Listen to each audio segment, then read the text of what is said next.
Jefferson Santana. Com certeza eu mesmo até às 11h20 com a Interativa. E como foi dito anteriormente, né, isso, hoje eu estaria aqui com o professor Daniel Santana, né, isso, no momento do Enem, dando dicas importantes para esse teste, né, isso que é muito importante para os jovens, que os jovens se preparam o ano todo, né, para fazer o Enem, que é o ensino, né, o Exame Nacional do Ensino Médio. Bom dia, Daniel. Bom dia Jefferson Santana, bom dia a todos, bom dia a essa comunidade de Macaúbas, bom dia a todos os alunos do diferencial, os queridos alunos, um abraço forte. Tá, o Daniel vai falar comigo aqui um pouco das mudanças do Enem, isso em relação aos vestibulares tradicionais, queria que você falasse um pouquinho sobre isso. Sim, veja só, nós estamos passando por um momento no Brasil de mudança. Nosso ensino médio tem sofrido mudanças, mudanças bem significativas, e o Enem vem acompanhando essas mudanças. Mudanças essas que fazem com que o processo seletivo mude por conta de um atendimento ao mercado de trabalho.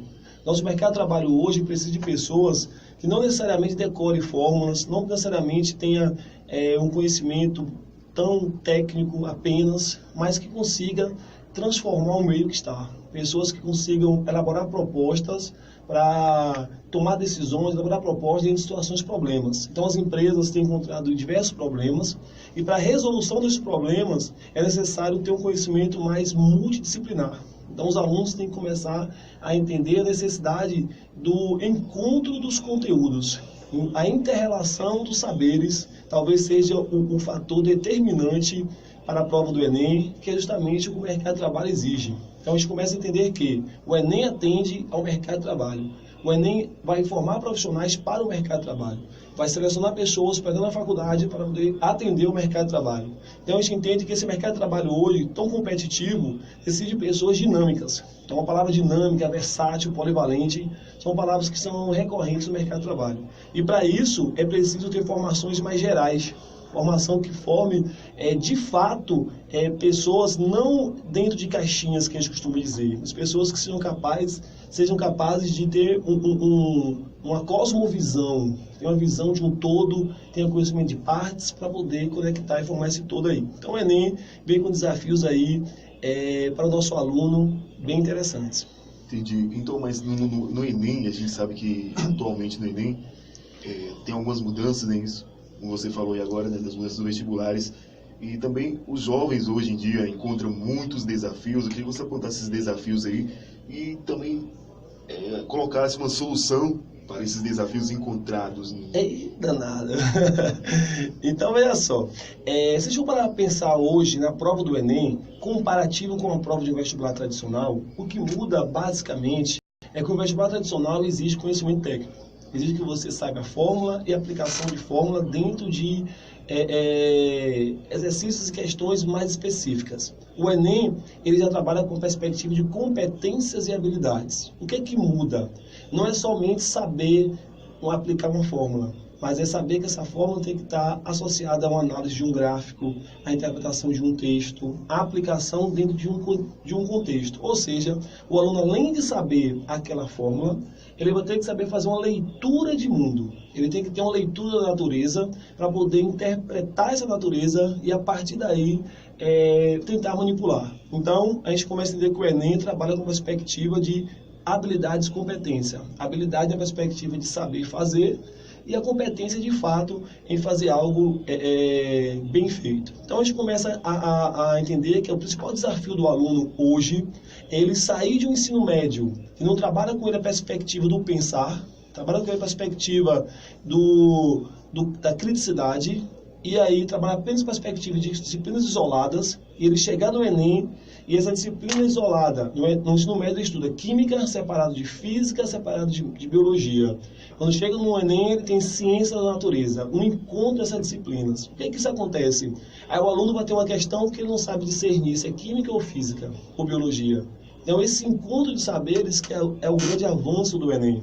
É algo fantástico. Então, o principal desafio do aluno, ele começar a estudar em casa, sabendo que aquele conteúdo em específico é uma parte que compõe um todo. Esse todo é a leitura do mundo. Então, hipoteticamente, vamos dar um exemplo. Ele vai estudar lá em química, eu sou professor de química.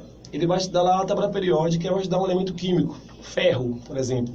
Ele não tem necessariamente que saber que o ferro tem o número atômico 26, número de massa 56, que é o elemento de transição. Não, isso aí é uma coisa que tecnicamente não muda o mundo. O que é que de fato é capaz de mudar o mundo? Ele saber que existe dois tipos de ferro, um ferro reduzido, um ferro oxidado, um ferro chamado ferro hemo, que é o ferro reduzido, que esse ferro compõe o meu sangue, que esse ferro transporta oxigênio, e ele é tão importante, e a anemia é justamente a carência desse ferro, e aí eu vou ter uma deficiência de oxigênio no meu sangue, e aí o meu processo de respiração celular vai ser comprometido, e a minha fonte de energia que é oriunda da respiração celular vai ser comprometida. Então eu tenho um mau funcionamento fisiologicamente, bioquimicamente, meu organismo sente.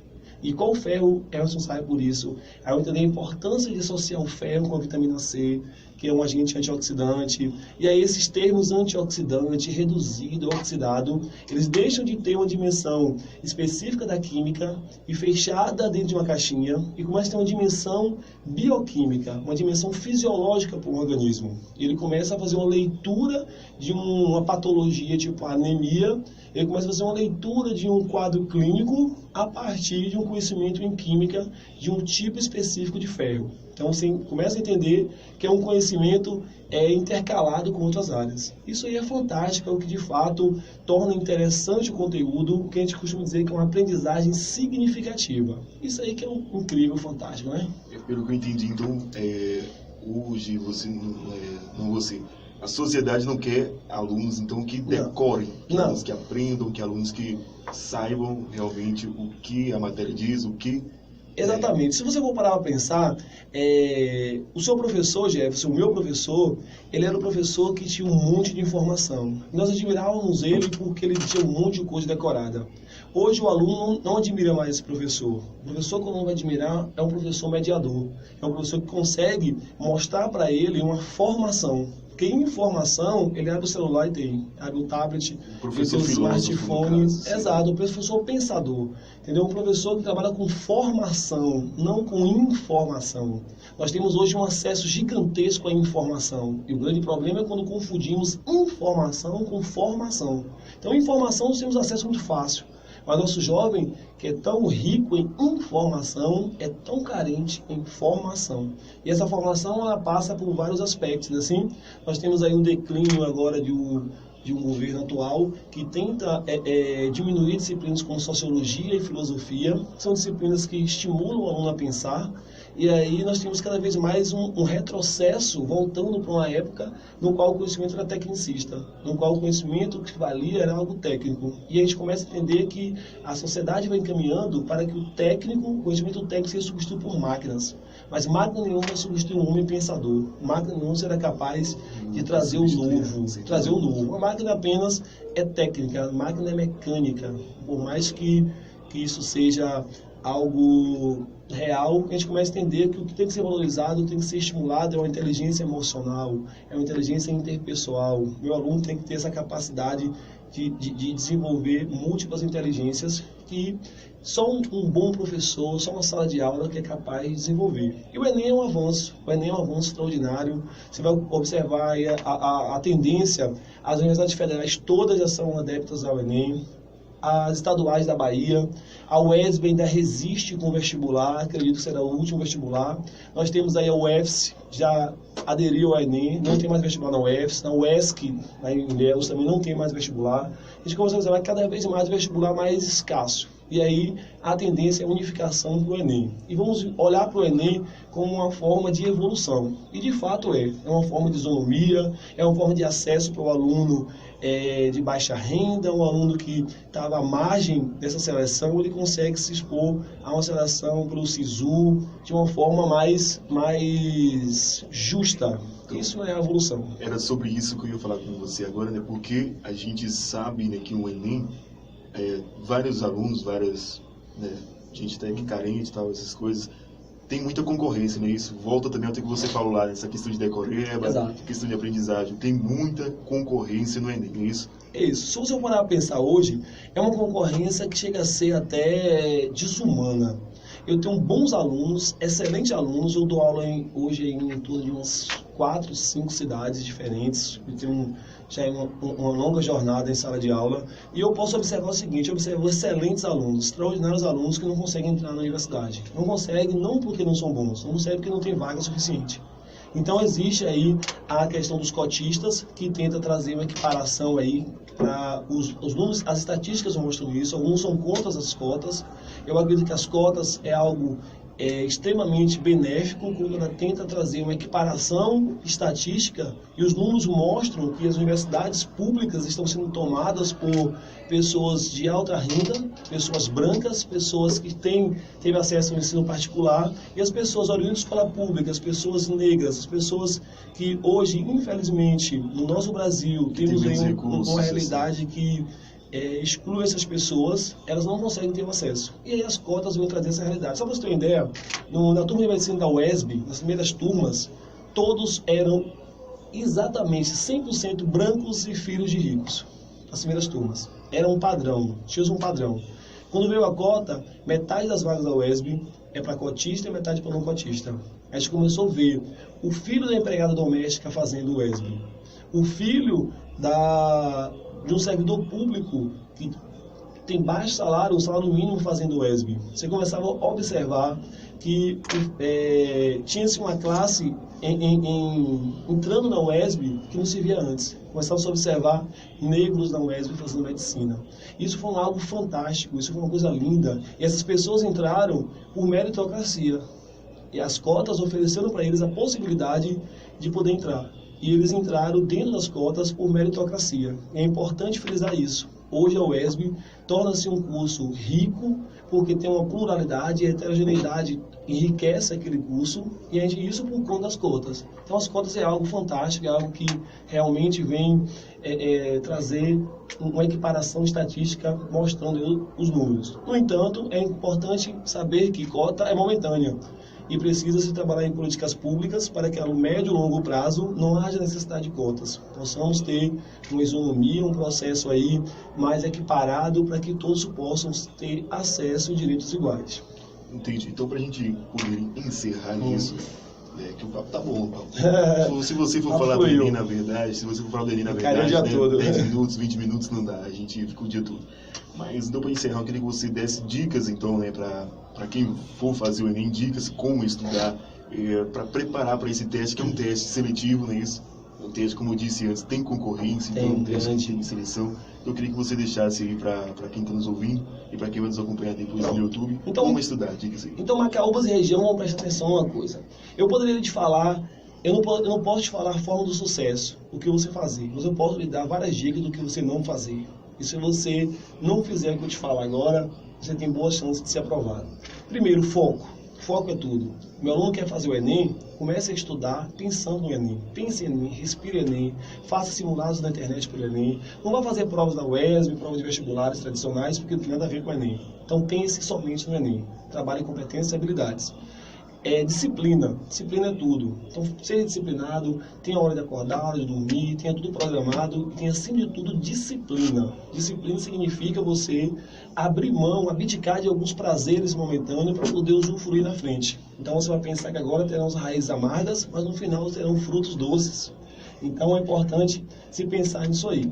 Outra questão importante é uma boa orientação. Muitas vezes, em casa sozinho, não consegue ter uma orientação adequada para estudar. Então, é necessário ter um orientador capacitado para que possa estar lhe orientando no sentido do que estudar, como estudar. Aí, o cursinho diferencial em Macaúbas traz algo realmente fantástico, professores capacitados que têm, de fato, o nome diferencial. Então, nós temos aí aprovações aí em medicina, em vários cursos, em federais, mostrando que o diferencial vem trazendo para Macaúbas um cenário nacional. Então, hoje o aluno não há necessidade de ele ser Macaúbas para ir para Salvador, um grande centro estudar, porque Macaúbas oferece para ele um cursinho de ciência de qualidade. Eu, por exemplo, sou professor há uma longa data, Então, sou professor docente para vestibular, sou professor de outros cursinhos também, e venho para Macaúbas na tentativa de somar com a equipe daqui também. Macaúbas está de parabéns, Macaúbas vem apontando aí com um cenário na educação extraordinário. Eu fico muito feliz em estar em Macaúbas, venho em Macaúbas toda semana, é distante, a estrada é sofrida, mas tudo isso é compensado quando eu vejo nos olhos dos alunos de Macaúba o brilho, o querer e o desejo por esse conhecimento. Então, o cursinho diferencial, eu acredito que possa ser para você um diferencial. Estudar em casa sozinho é algo que muito dificilmente se aplica. Então, você tem lá um exemplo que um pai achou no lixo um livro, levou para o filho e o filho passou em medicina. Eu li aquele livro. Isso não é exemplo, isso é uma exceção raríssima. O que é exemplo, o que é ser seguido, são pessoas que seguem uma orientação adequada e aumentam significativamente suas chances de passar. Então, venha para o diferencial, venha ter, de fato, algo que possa lhe inserir na faculdade com qualidade, tá ok? E que você possa fazer universidade pública e de qualidade. Ok, Daniel, obrigado, eu agradeço bastante a sua vinda aqui hoje. Espero que você venha mais vezes, então, que é um momento muito importante, falar sobre o Enem. Tomara que tenha mais oportunidade para a gente se ver aqui. Pronto. Eu queria agradecer a você, Jefferson Santana, pela sua simpatia, parabéns. Parabéns a toda a equipe do programa Manhã Interativa, a galera da Macaúbas FM aqui, 103.9, a galera do Cursinho Diferencial, um grande abraço a Priscila, a Raia, essa galera aí, que é uma galera que tem trazido um diferencial no sentido de um amor, um carinho com esses alunos, que é algo que me encanta muito. Então, sou professor por formação e acredito que a educação é o que pode transformar as pessoas e Macaúbas começa a se emancipar pela educação. Então, parabéns a todos. Valeu, Daniel.